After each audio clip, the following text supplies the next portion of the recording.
Je trouve particulièrement intéressant que nous sommes ici dans un gymnase situé au cœur du centre cardiovasculaire du CHUM, un gymnase qui fait de la prévention du matin au soir dans un contexte où en cardiologie, il y a quelques années, on ne faisait que des interventions et la prévention, c'était l'affaire de quelqu'un d'autre en médecine.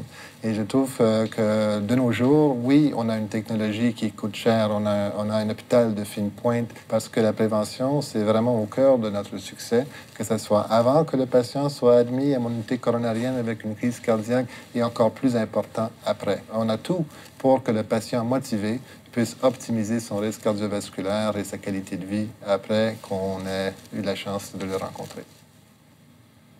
Un patient admis pour une crise cardiaque passait en moyenne 2 semaines à l'hôpital et avait une convalescence qui allait jusqu'à 3-4 mois par la suite. En 2012, avec les traitements modernes, le même patient peut être congédié après 48 heures à l'hôpital et peut reprendre son emploi à 2 à 4 semaines après le congé de l'hôpital. Alors, c'est clair que nous avons fait énormément de progrès et l'hôpital du futur va avoir moins de lits, mais les lits qu'on va avoir vont être individuels, vont être des suites pour chaque patient. Et les patients qui vont séjourner dans ces lits vont avoir un traitement de fine pointe exceptionnel.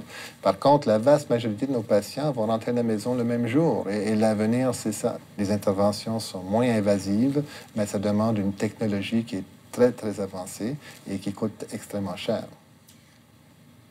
C'est rare dans une vie qu'on peut réaliser la construction d'un hôpital qui va vraiment être un édifice exceptionnel, mais un centre de médecine, d'entraînement médical exceptionnel.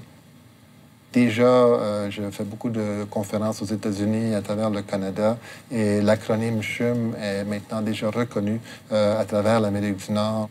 Alors, d'ici 2016, c'est clair qu'on va avoir un hôpital dont on pourra tous être très, très fiers.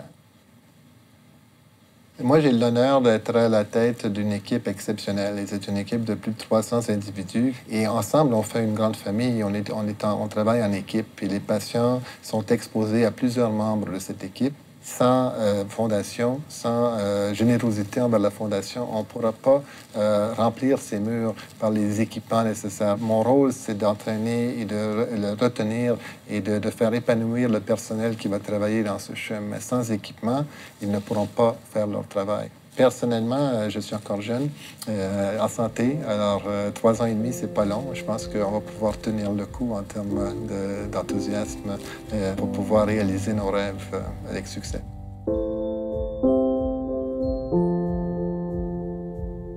Donnons-nous le meilleur de la santé.